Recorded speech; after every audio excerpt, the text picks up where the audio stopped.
Renungan Harian Toraya Minggu 7 Januari 2024. Sobat Rehat, kita dasari seluruh kegiatan hari ini dengan membaca dan merenungkan firman Tuhan. Mari berdoa. Tersedia firman-Mu ya Allah untuk menjadi kekuatan dan tuntunan di sepanjang hari ini.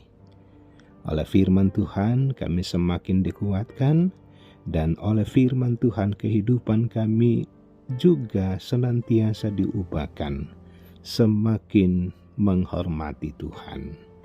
Di dalam nama Tuhan Yesus. Amin. Kejadian 17 ayat 9 sampai 13.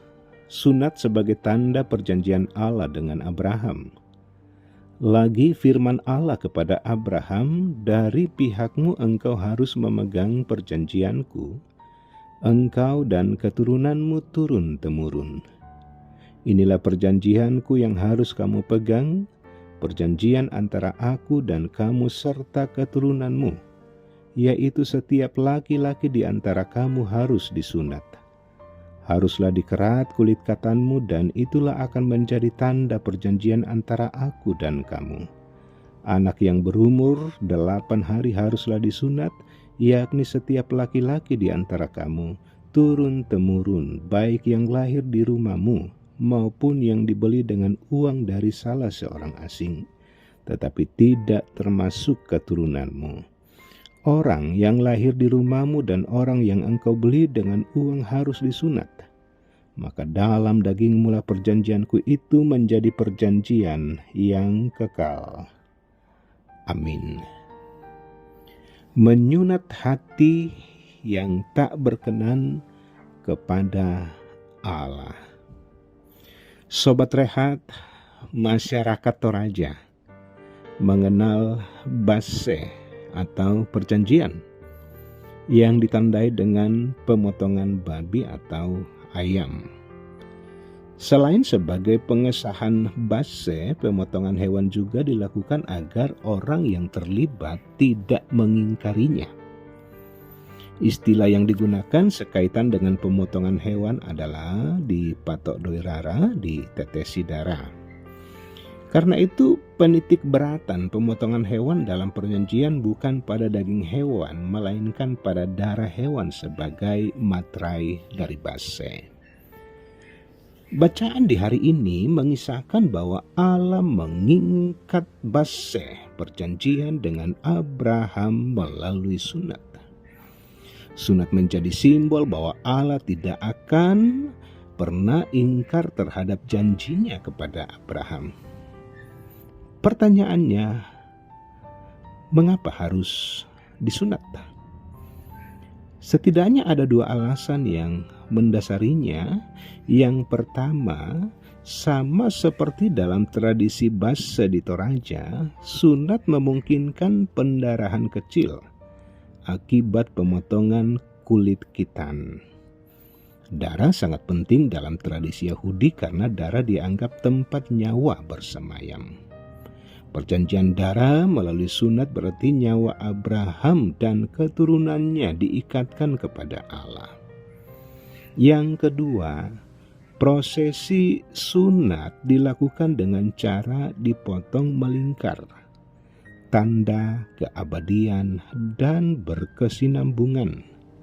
Artinya janji Allah kepada Abraham bersifat abadi dan berkesinambungan dari generasi ke generasi.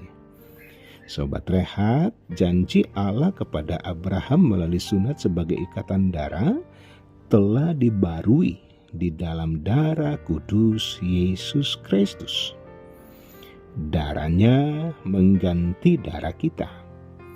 Dengan demikian, janji Allah juga berlaku bagi kita. Melaluinya kita telah direngkuh ke dalam perjanjian kekal dengan Allah demi anugerah keselamatan.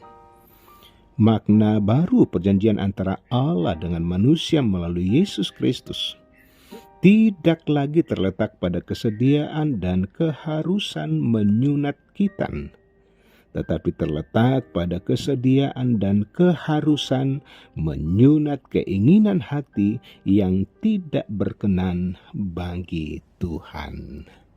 Amin. Mari berdoa. Terima kasih firman Tuhan di hari ini. Kami boleh disapa oleh firman Tuhan, firman yang akan menguatkan kami dalam percaya dan menyerahkan seluruh kehidupan kami kepadamu.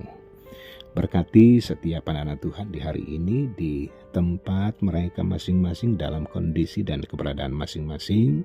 Yang bersyukur Tuhan sempurnakan rasa bahagia dan syukur anak-anak Tuhan yang bergumul karena persoalan kehidupan, persoalan ekonomi, bahkan karena sakit penyakit. Tuhan terus menopang dan memberikan solusi yang terbaik. Bahkan Tuhan, anak-anak Tuhan dalam duka cita ditinggal orang terkasih. Penghiburan yang sempurna adalah milik Tuhan dan Tuhan tahu dengan tepat cara Tuhan memulihkan setiap anak-anak-Mu. Bapa di sorga, terpujilah Engkau, tuntun kami sepanjang hari ini dan ampuni segala dosa keterbatasan kami di dalam nama Tuhan Yesus. Amin. Sobat Rehat, demikian sapaan firman Tuhan. Tuhan Yesus memberkati.